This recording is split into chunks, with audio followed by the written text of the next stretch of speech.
ഇപ്പോൾ മന്ത്രി M P Rajesh മാധ്യമങ്ങളെ കാണുന്നുണ്ട്, അതിലേക്ക്. ഇപ്പം 4 വർഷമായിട്ട് ഇവിടെ നമ്മൾ വർദ്ധിപ്പിച്ചിട്ടില്ല എന്നതൊരു യാഥാർത്ഥ്യമാണ്. പക്ഷെ ഓൺലൈൻ മദ്യവിൽപ്പനയുടെ കാര്യത്തിൽ സർക്കാർ ഒരു തീരുമാനവും എടുത്തിട്ടില്ല. ഈ പ്രപ്പോസൽ നേരത്തെയും ചർച്ച ചെയ്തിട്ടുണ്ട്. കഴിഞ്ഞ മദ്യനയ രൂപീകരണ സമയത്തും ഈ പ്രപ്പോസൽ ബെവ്കോയുടെ ഭാഗത്തു നിന്നുണ്ടായിരുന്നു. എന്നാൽ തൽക്കാലം അത് പരിഗണിക്കേണ്ടതില്ല എന്നാണ് സർക്കാർ കണ്ടത്. കഴിഞ്ഞ ദിവസം ഒരു പത്രസമ്മേളനത്തിൽ നിങ്ങൾ ഈ ചോദ്യം ഉന്നയിച്ചപ്പോൾ ഞാൻ പറഞ്ഞിരുന്നു, ഇപ്പോൾ അങ്ങനെ ഒരു കാര്യം സർക്കാർ ആലോചിക്കുന്നില്ല എന്നത്. പല പ്രപ്പോസലുകളും ബെവ്കോയുടെ ഭാഗത്തു നിന്നും മറ്റും വരാറുണ്ട്. പ്രത്യേകിച്ച് നയരൂപീകരണത്തിന്റെ ഘട്ടത്തിൽ ഒട്ടേറെ കാര്യങ്ങൾ നിർദ്ദേശങ്ങളായിട്ട് വരും. അതെല്ലാം ചർച്ച ചെയ്താണല്ലോ ഒരു നയം ആവിഷ്കരിക്കുന്നത്. ഇപ്പോൾ ക്യാബിനറ്റ് അംഗീകരിച്ച മദ്യനയമാണ്. ആ മദ്യനയത്തിനകത്ത് നിന്നാണ് സർക്കാർ തീരുമാനങ്ങൾ എടുക്കുക.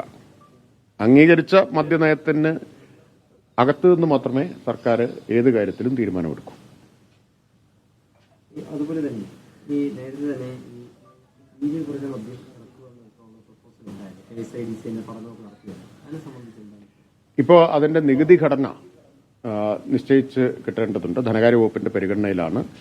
ആ നികുതി ഘടനയിൽ തീരുമാനമായി കഴിഞ്ഞാൽ നമുക്ക് വീര്യം കുറഞ്ഞ മദ്യം വിപണിയിലെത്തിക്കാൻ പറ്റും.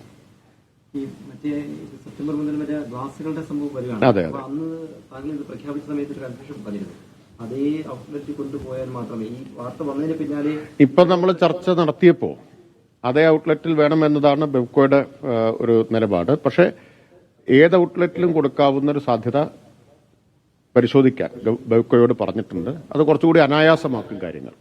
ഇപ്പോൾ വാങ്ങിയ അതേ ഔട്ട്ലെറ്റിൽ തന്നെ വേണം എന്നതിന് പകരം ഏത് ഔട്ട്ലെറ്റിലും കൊടുക്കാം എന്നൊരു ക്രമീകരണം ഉണ്ടാക്കാൻ ബെവ്കോയോട് നിർദ്ദേശിച്ചിട്ടുണ്ട്.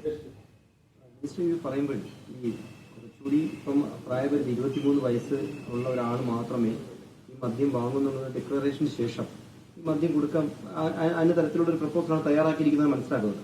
അപ്പോൾ കുറച്ചുകൂടി മറ്റു സംസ്ഥാനങ്ങളിലൊക്കെ ഉണ്ട്, ബംഗാളിലൊക്കെ ഇതുണ്ടെന്നായി അറിയുന്നത്. സ്വിഗ്ഗി പോലുള്ള പ്രസ്ഥാനങ്ങൾ താല്പര്യം പ്രകടിപ്പിച്ച് നേരത്തെയും പ്രപ്പോസൽ തന്നിരുന്നു.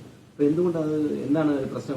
വീടുകൾ മദ്യശാലകളായി മാറുമെന്നുള്ള പേടിയാണോ, അതല്ലെങ്കിൽ ഏതെങ്കിലും മതസംഘടനകൾ പ്രശ്നവുമായി വരുമെന്നുള്ള പ്രശ്നമാണോ? എന്താണ് സർക്കാർ ഇതിൽ നിന്നും പിൻവലിപ്പിക്കുന്ന ഒരു പ്രശ്നം? ഞാൻ നേരത്തെ ഒരിക്കൽ പറഞ്ഞു, കേരളത്തില് ഇക്കാര്യത്തിൽ കുറച്ച് യാഥാസ്ഥിതികമായിട്ടുള്ളൊരു സമീപനാണല്ലോ എല്ലാ കാലത്തും പുലർത്തിപ്പോരുന്നത്. മറ്റ് പല കാര്യങ്ങളിലും ഉള്ളതുപോലുള്ള ഒരു യാഥാസ്ഥിതികത്വമോ ഇരട്ടത്താപ്പോ ഒക്കെ പൊതുവിൽ ഇത്തരം കാര്യങ്ങളിൽ പലരും പുലർത്താറുണ്ട്. മന്ത്രി എം പി രാജേഷ് മാധ്യമങ്ങളെ കാണുകയായിരുന്നു. ബെവ്കോയുടെ ഈ ശുപാർശയെക്കുറിച്ച് തന്നെയായിരുന്നു അദ്ദേഹത്തിന്റെ പ്രതികരണം.